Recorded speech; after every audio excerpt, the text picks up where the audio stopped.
जय गुरु जी। शुक्राना गुरु जी। सारी संगत को जय गुरु जी। ओम नमः शिवाय। शिव जी सदा सहाय। ओम नमः शिवाय। गुरु जी सदा सहाय। शिव पुराण श्री उमा संहिता का 3रा अध्याय। शिव महात्म्य वर्णन। श्री कृष्ण जी ने उपमन्यु से पूछा, हे महामुने, क्या भगवान शिव मुझे भी दर्शन देंगे?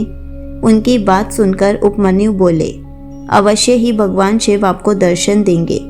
मैं आपको एक अद्भुत मंत्र बताता हूँ, जिसके जाप से निश्चय ही शिवजी प्रसन्न होकर न केवल आपको दर्शन देंगे, अपितु आपकी पुत्र प्राप्ति की इच्छा भी अवश्य पूरी करेंगे। तब उन्होंने श्री कृष्ण को शिव महिमा का वर्णन करते हुए पंचाक्षरी मंत्र ओम नमः शिवाय की दीक्षा दी। उपमन्यु से सारी विधि विधान जानकर श्री कृष्ण ने शिवजी को प्रसन्न करने हेतु जटाजूट धारण किया और फिर अपने पैर के अंगूठे पर खड़े रहकर कठिन तपस्या आरंभ कर दी। श्री कृष्ण को भक्ति पूर्वक शिव उपासना करते करते 15 माह बीत गए।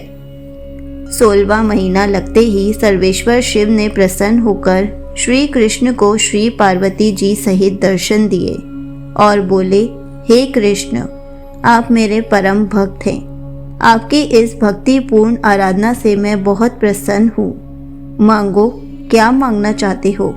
शिवजी के ऐसे वचन सुनकर श्री कृष्ण बोले, हे देवादिदेव महादेव जी, आपने मुझे दर्शन देकर आज मेरा जीवन सफल कर दिया।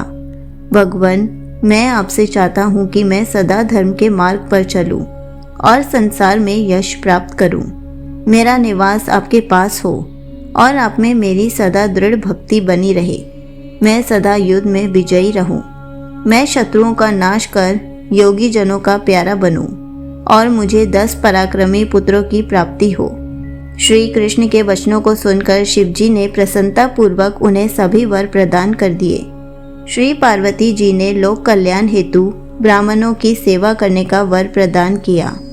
तत्पश्चात शिव पार्वती अंतर्धान हो गए।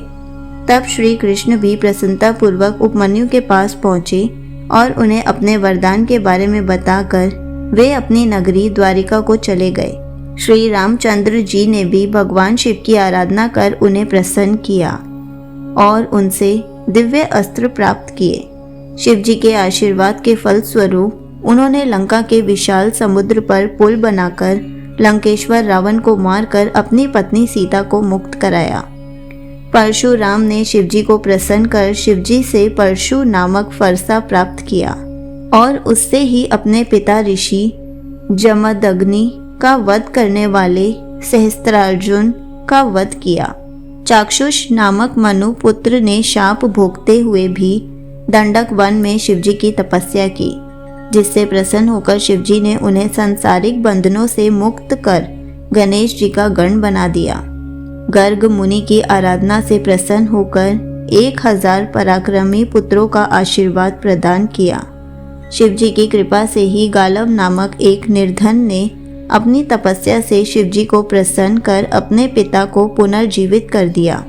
मुनियों, इस प्रकार मैंने आपसे शिव महात्म्य का वर्णन किया।